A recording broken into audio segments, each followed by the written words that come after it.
जंतर मंतर पर महिला आरक्षण बिल के विरोध में आज प्रदर्शन किए जा रहे हैं, जो 33% के अंदर आरक्षण की आप मांग कर रहे हैं, क्या लगता है जो चर्चाएं हो रही है उसमें शामिल की जाएगी? बिल्कुल। मैं आपको बता दूं, पहली बात तो यह है कि ये देश को गुमराह कर रहे हैं और अचानक ये काम तो चुनाव के बाद भी कर सकते थे। जब 2023 में कांग्रेस पार्टी शुरू से महिला आरक्षण का सम्मान करती है, हमेशा जब 2023 में उसको पास भी कर दिया, सर्वसम्मति से पास हुआ, तो लागू कर देना चाहिए था। अब अचानक चुनाव के बीच जब देश में तमिलनाडु में चुनाव है, बंगाल में चुनाव है, असम में चुनाव, तब इस तरीके का माहौल बनाने की क्या जरूरत पड़ गई? क्यों ऐसा करने का पड़ रहा है बताइए आप? जब एससी को 15% है, 33% देना तो दे। मैं कहना चाहता हूँ, मैं आपके चैनल के माध्यम से कहता हूँ, मैं राजनीति छोड़ दूंगा, 544 में दे दीजिए 33% आरक्षण। क्यों नहीं दे देते आप? मैं बोलना चाहता हूँ, सबसे पहले हम बोलते हैं दे दीजिए, में दे दीजिए ना। देखिए, कहीं ना कहीं इनको, ये मनुस्मृति वाले लोग हैं, इनको देश में माहौल बनाना है। और जब देश के प्रधानमंत्री का नाम एब्सेंट फाइल में आ रहा है तो हाथ तो धोने पड़ेंगे, कुछ ना कुछ करना पड़ेगा, तब जाकर ये इस तरीके से कर रहे हैं। और बिल भी देखिए ना, मैं आपको बताना चाहता हूँ, जब डिलिमिटेशन हो रहा है, सोचिए ये 2011 से करना चाह रहे हैं, 2026 से ओबीसी का जब उस पर जब डिलिमिटेशन चल रहा है, जाति जनगणना चल रही है, तो उसमें करो आप, क्यों नहीं करते आप? कहीं ना कहीं देश का माहौल ख़राब करना है, गुमराह करना है, इसलिए इस तरह की हरकतें करते हैं। इनको सीधा सीधा मैं यही बोलना चाहूँगा कि एब्सेंट फाइल में ये लोग शामिल थे, तो इसलिए महिलाओं को, बच्चों को, सबको पता है कि नरेंद्र मोदी जी बलात्कारियों के साथ रहते थे। देखो, बलात्कारियों के साथ कौन रहेगा? जब चोर के साथ रहोगे तो क्या कहलाओगे आप? चोर कहलाओगे सीधा सीधा। अगर बलात्कारी के साथ रहोगे तो बलात्कारी कहलाओगे आप। क्यों जवाब नहीं देते आप? बच्चे, छोटे छोटे बच्चों को मांस काट काट के खा रहे हो आप, उनका खून पी रहे हो आप, जब उनके साथ रहोगे तो वही कहलाओगे आप। जवाब क्यों नहीं देते आप? ऐसे कौन से डील पास करने गए थे आप एब्सेंट फाइल के साथ मिलके, जेफरी एप्स्टीन के साथ मिलके? बताइए आप। तो बहुत दुख के साथ कहना पड़ रहा है कि ये वो लोग हैं जिन्होंने देश को बर्बाद कर दिया है, और अब कुछ नहीं हो सकता। ये जन्म भी ले लेना, अगर देश की जनता 10 साल के 15 साल और भी दे दो इनको, तो भी देश का भला नहीं होने वाला। अगर ये पूरी 500 की 500 सीटों में भी कर लो तो भी देश का भला नहीं होने वाला। देश का बेड़ा गर्क ही होगा और होगा। कुछ नहीं है, विजन नहीं है इनके पास, ये काम नहीं कर सकते। ये सिर्फ और सिर्फ देश को बर्बाद करेंगे, जो कर रहे हैं। दीमक है ये लोग। जब से 2014 से जैसे देश में एंटर हुए हैं, घुसे हैं, बस बर्बाद करना शुरू कर दिया। हम थे 1947 में, हमने इनके लोगों को मंत्री बनाया, 5 सीटों पे हमने विपक्ष बनाया। हम नहीं डरे, नेहरू जी नहीं डरे। आज ये देखिए क्या कर रहे हैं, देश को हिंदू राष्ट्र हिंदू राष्ट्र हिंदू राष्ट्र बना बना के चल रहे हैं। कुछ नहीं होने वाला। ना हिंदुओं का भला हो रहा है, ना किसी भी और समाज का भला हो रहा है। जब से ये सत्ता में आए हैं तो बीजेपी का भला हो रहा है, मनुस्मृति वालों, जो लोग मानने वालों, उनका भला हो रहा है, और किसी का भला नहीं हो रहा। मैं सिर्फ, मुझे दुख के साथ कहना पड़ रहा है कि जब सत्ता से ये बाहर जाएंगे तब ये जेल के सलाखों के पीछे जाएंगे। इन्हें अगर कोई डाल सकता है तो राहुल गांधी डाल सकता है। राहुल गांधी के पीछे ये सीबीआई डाल दें, लगा दें, ईडी लगा दें, इनकम टैक्स लगा दें, वो डरने वाला नहीं है। और मुझे बड़ा गर्व है कि मैं राहुल गांधी का सिपाही हूँ, मैं कांग्रेस पार्टी का वर्कर हूँ, मैं कार्यकर्ता हूँ, इसलिए मुझे फख्र है। और मुझे जेल जाने डर नहीं लगता, जेल भेजे मैं चले जाऊँगा, मुझे फ़र्क नहीं पड़ता। हाँ, हम तो जेल जाते हुए आए। जब हमारा नेता 9 साल जेल में रहा तो हमें कोई फ़र्क नहीं पड़ता, हमें कोई फ़र्क नहीं पड़ता। मगर हम सरकार का विरोध करेंगे, सरकार की जो गलत योजना है उसका विरोध करेंगे। और आज भी ये जो देश का माहौल ख़राब कर रहे हैं, इसलिए इनका विरोध है। अगर इनको करना है 544 से आरक्षण दे दो, 33%, हम तैयार हैं। हम आज भी तैयार हैं, हम कल भी तैयार हैं। मगर ये सिर्फ देश का माहौल ख़राब कर रहे हैं और कुछ नहीं कर रहे। हिस्सा बनने आए हैं, क्या कहना चाहेंगे? देखो, मैं ये कहना चाहती हूँ, अभी मोदी जी जो संसद में गए, महिला संरक्षण, अभी जो ये देख रहे हैं, जो अभी संरक्षण या आरक्षण, हाँ वही मानव संरक्षण और आरक्षण, तो अभी वो जो वहाँ गए हैं, तो मेरा जो अभी गए हो वो अभी शुरुआत करना चाहिए। ये नहीं कि 29 में कौन रहेगा, 29 में कोई है नहीं है। अभी हम इसकी मांग कर रहे हैं। राहुल गांधी 2023 से मांग कर रहे हैं, अभी अप्रैल का समय था और 23 तारीख थी जब राहुल गांधी ने इनको मांग करा था। तो मैं कहना चाहती हूँ, राहुल गांधी जिन मांग इसके लिए कर रहे थे, तो बीजेपी के कार्यकर्ता लोग मरा, राहुल गांधी मरे ऐसे भोग रहे थे। मेरे सामने की बात है, मैं वहीं खड़ी थी जब मैं राजनीति में आने का मेरा इच्छा कुछ मतलब नहीं था। मैंने ये देखा कि हाँ, अब हमारे पे दुष्प हो रहा है, हमारे पे कुछ हरकतें हो रही है, हमारे को समझा नहीं जा रहा, आम आदमी को कुचल दिया जा रहा है। तो हमने सोचा नहीं, हमें राहुल गांधी के साथ हमारी खुद की आवाज़ उठानी चाहिए। तो मैं अब जो मोदी जी संसद में गए हैं, तो वो बिल आप 29 में क्यों पार करोगे? 29 में क्यों लागू करोगे? अभी करो ना, क्यों नहीं अभी कर रहे हो?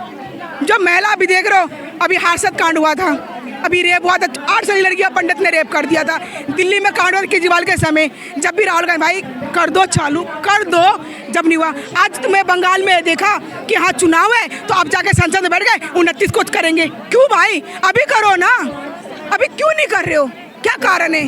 लेकिन लगता है कि कांग्रेस पार्टी 2023 में जब आवाज़ उठा सकती है, तो जब उनकी सरकार थी तब क्यों नहीं वो आवाज़ उठाई, या फिर ये बिल लाने की कोशिश क्यों नहीं की? जब राहुल गांधी जी जब भी थे ना संसद में, जब भी उन्होंने आवाज़ उठाया था, और आज भी वो आवाज़ उठा रहे हैं। जब उनकी सरकार थी 2011 में, जब जनगणना हुआ, उसके बाद क्यों नहीं लाने की कोशिश? वो पहले भी उन्होंने कोशिश किया था, और अभी वो कोशिश कर रहे हैं। पर बीजेपी की सरकार है ना, वो हमेशा दबाने की कोशिश करती है, दबाने की कोशिश करती है, दबाने की हमेशा कोशिश करती है। स्पेशली महिलाओं के लिए उनके पास कुछ नहीं है जी। ठीक है, मतलब बीजेपी 2014 में आई, लेकिन जनगणना तो 2011 में हुआ है, तो उसके बाद कांग्रेस पार्टी जब रही तो वो क्यों नहीं ये बिल लाने की कोशिश की? क्यों नहीं लाई? मैं लाने की कोशिश करी गई है, कैसे नहीं करी कोशिश की है, तो फिर आई क्यों नहीं? नहीं, अब ये देखो ना, 2014 तो सत्ता चेंज हो गई ना, तो जनगणना तो 2011 में हो गया ना। जब आज जनगणना की मांग कर रहे हैं कि जनगणना लाए बिना कर दिए, तो 2011 के बाद क्यों नहीं लाया? आया तो क्या क्या क्या कभी होगा ही नहीं क्या? अगर मान लो नरेंद्र मोदी जी आ गए हैं, तो क्या उनको अब हमारे लिए नहीं, हमारी हक की आवाज़ उनको उन तक नहीं पहुंच रही क्या? क्या उनको हमारे लिए, हमारे हक के लिए जो भी एक्शन है वो लेना चाहिए कि नहीं लेना चाहिए? आपसे मैं सवाल करती हूँ, आप भी एक महिला हैं। एक्शन तो ले रहे हैं ना, महिला आरक्षण तो लागू हो ये दो अपना हक ही तो मांग रहे हैं हम। एक मिनट सुनिए, देखिए महिला आरक्षण को पारित हुए हुए कितने साल हो गए? आप ये देखिए, 2023 में उन्होंने महिला आरक्षण लागू किया था, लागू नहीं किया था, पास किया था, ये कह करके कि अगली हम सरकार बनाएंगे और इस बिल को हम लागू करेंगे। सरकार बने हुए आज 2 साल 3 साल हो रहे हैं, लेकिन उन्होंने इस बिल को ऐसे फाइलों में दबा दिया है धूल चाटने के लिए। जैसे कई केसों की फाइल पुलिस थाने में पड़ी रहती है ना, धूल चाटती रहती है, ऐसे ही महिला आरक्षण की फाइल संसद के अंदर धूल चाट रही है। और हम ये चाहते हैं कि आज जो है सरकार महिला आरक्षण पे बात करे और इस महिला आरक्षण को लागू करे। लेकिन सरकार क्या चाह रही है? अपने फायदे के लिए डीलिमिटेशन, परिसीमन कि कहाँ किस राज्य की हमें सीटें बढ़ानी है, जो हमारे सांसद ज़्यादा से ज़्यादा पहुँच सके, जहाँ पर हम फायदा हो सके, देश में हम दोबारा सरकार बना सके। क्योंकि देखिए, देश में अब कोई पसंद नहीं कर रहा है मोदी को। मोदी जी जब से आए हैं, देश लाइनों में लगा है, कभी नोटबंदी की लाइनों में लगा है, कभी गैस की लाइनों में लगा है, कभी किसी चीज़ की लाइनों में लगा है। तो देश की जनता अब लाइनों में लग लग के दुखी हो गई है। हमारे देश का मजदूर, हमारे देश का गरीब, हमारे देश का पिछड़ा वर्ग, हमारे देश की महिलाएं, हमारे देश का किसान, हमारे देश का युवा, हर वर्ग जो है मोदी जी से परेशान है। आप ये देखिए, किसी इन्होंने कहा था 2 करोड़ नौकरियां, आज इन्होंने 200 नौकरियां भी नहीं दी है मेरे ख्याल से। ठीक है, आप ये बताइए कि झूठे वादे कर करके आए हैं, हमेशा सत्ता में झूठे वादे करके आए हैं, लेकिन इन्होंने कभी भी अपने वादे पूरे नहीं किए। देश की जनता जाग गई है, उसी का परिणाम है जो नोएडा के अंदर सत्ता पलट करने की पिछले 2 दिन से तैयारी हो रही है। और ये आप देखिए, ये आगे आगे धीरे धीरे देश में वो स्थिति ला देंगे जो कभी नेपाल और श्रीलंका में सत्ता पलटने के लिए हुई थी, वो स्थिति ये हिंदुस्तान में पैदा कर देंगे। जो इनकी आदत है, जो इनके तरीके हैं सरकार चलाने के, देश की जनता में रोष है, देश की जनता विरोध में उतरेगी, जागरूक होएगी, मोदी का सत्ता पलट करेगी। मैम, जैसा कि अभी 3 दिन चर्चा हो रही है महिला आरक्षण बिल को लेकर, तो क्या लगता है आपको कि ये महिला के पक्ष में, अगर पक्ष में है, तो क्या सरकार जो पार्टीज है 33% सीट आरक्षित कर पाएगी महिलाओं को? देखिए, अगर ये बिल लागू हो जाता है तो महिलाओं के फायदे का बिल है, इसमें कोई दो राय नहीं है। और इस बिल को सर्वसम्मति से सदन के अंदर हर पार्टी ने, विपक्ष में जितनी भी पार्टियां थी, उन्होंने हाँ में हाँ मिलाकर सहमति दी थी जब ये बिल पास हुआ था। आप देखिए, इस बिल के ऊपर कोई भी देश के अंदर ऐसी पार्टी नहीं है जिसने कोई भी एलिगेशन लगाया हो या इसको रोकने की कोशिश की गई हो। लेकिन ये बिल, मैं ये कह रही हूँ, 2023 से आज 2026 हो गया है, 3 साल से महिला आरक्षण का बिल धूल चाट रहा है। क्या ऐसा पर्सनल उनका लाभ है, व्यक्तिगत लाभ है? महिलाओं को दुखी कर रहे हैं, महिलाओं को परेशान कर रहे हैं, महिलाओं को जाने नहीं देना चाहते हैं विधानसभा में, लोकसभा में। जाने नहीं देना चाहते तो 33% आरक्षण क्यों लेके? देखिए, हाथी के दांत खाने के और दिखाने के और, ये बहुत पुरानी कहावत है हमारे बड़े बूढ़ों की। वो क्या करते हैं कि लॉलीपॉप दिखा देते हैं, ये है ये है ये है, लेकिन देना नहीं चाहते हैं वो किसी को भी। वो कहते हैं मैं खाऊंगा, मैं किसी को नहीं खिलाऊंगा। अपने लाभ के लिए जो उन्हें उचित लगता है वो करते हैं। जनता का किसमें फायदा है, महिलाओं का किसमें फायदा है, युवा का किसमें फायदा है, किसानों का किसमें फायदा है, वो नहीं देखते। उन्हें सिर्फ अपने काले कानूनों से मतलब है कि उनके फायदे के लिए वो कितने काले कानून बना सकते हैं। लेकिन देश की जनता जागरूक हो चुकी है, सब देख रही है। जो कल नोएडा के अंदर मजदूरों का आंदोलन हुआ है वो शुरुआत है। मोदी जी को चेतावनी दे रही हूँ कि आगे आगे ऐसे आंदोलन देश में बढ़ते ही जाएंगे। For last 20 years I am fighting. Finally, when IIT, IIM reservation का बात आया, मगर उस वक्त सुप्रीम कोर्ट बोले there is no reservation for OBC बोले. Then there is no other way. Parliament is next. We have gone to Sonia Gandhi. Madam, talent is not anybody's property, madam. God has given to everybody. We should give opportunity. बोले क्या करना? मतलब why don't you put a word to Dr. Manmohan Singh, who is the Prime Minister? Finally, he has put the bill in Parliament. सभी party वाले कि वो तो हर assembly segment है, हर पार्लियामेंट से हमारा ज़्यादा मेजॉरिटी है, तो उस वजह से वो रिजर्वेशन हुआ। तो आज हमारे बच्चे IIT में इंजीनियर बन के 1,40,000 का तनख्वाह उठा रहे, all India institute of medical sciences में डॉक्टर बन रहे। ये बात राहुल गांधी भारत जोड़ो यात्रा में निकले, तेलंगाना में बोले मैं अब तक समझा था SC/ST को ही अन्याय हो रहा, SC/ST को नहीं, OBC को भी अन्याय हो रहा। We come to the power, we'll conduct caste wise census, जितना हिस्सेदारी उतनी भागीदारी। बोलने के बाद सबको जागृति आई।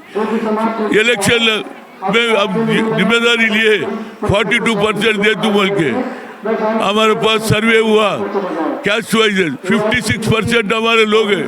लोकल बॉडी इलेक्शन हुआ तो 52 लोग सरपंच बने, महिला लोग, और चेयरमैन वाइस चेयरमैन बने। अब वो समझ में आ गया। अमित शाह बोला ये तेलंगाना में कैसा सरकार आई, तो उनको इन्फॉर्मेशन आया, राहुल गांधी का संदेश पब्लिक में आई, उस वजह से जीते। तो उस वजह से आज क्या जल्दी थे 2011 क्यों रखते? अरे करो, ये 26 में करे तो आपको 2 साल है, 1 साल के अंदर होता। क्या वजह हमारा जिम्मेदारी, हम लोग वोट डालते नहीं डालते क्या? हम भी वोटर है, अब सबसे ज़्यादा मेजॉरिटी हमें। ये सब ड्रामा क्यों कर रहा बोले तो राहुल गांधी को क्रेडिट मिलेगा OBC का। कभी जिंदगी में महात्मा ज्योतिराव फूले की बात करा क्या? बोलो वो तो कभी करा? महात्मा ज्योतिराव फूले नहीं मारा, मैं 3 मरतबा मिला प्रधानमंत्री जी, आप OBC प्रधानमंत्री है, हमारे को रिजर्व कैश वाइज सेंसस करो बोले, नहीं करा। अब क्या कर रहा? एक तरफ अरे भाई, एक तरफ तमिलनाडु में, एक तरफ वेस्ट बंगाल में इलेक्शन होते वक्त क्या जल्दी थी, स्पेशल सेशन। और यही सोनिया गांधी बोली महिलाओं को भी रिजर्वेशन होना चाहिए। महिला खाली वोट दे का विषय नहीं क्या, OBC वोट देने का विषय। हम पहले डालते वोट, अपर क्लास वाला आखिरी में आता। 4 o'clock, no lot of heat, हम 6 बजे जाके वोट डालते। तो इस वजह से जब तक महिला का रिजर्वेशन और कैश वाइज उसमें लिखा SC/ST का ही करते OBC का क्यों नहीं करते? तो OBC का भी करना, महिलाओं को रिजर्वेशन। हमारा 2 बजे से फिर तेलंगाना के लोग आ रहे, यहाँ पर मीटिंग लगाएंगे। बहुत बहुत शुक्रिया सर। आज करो, अभी करो।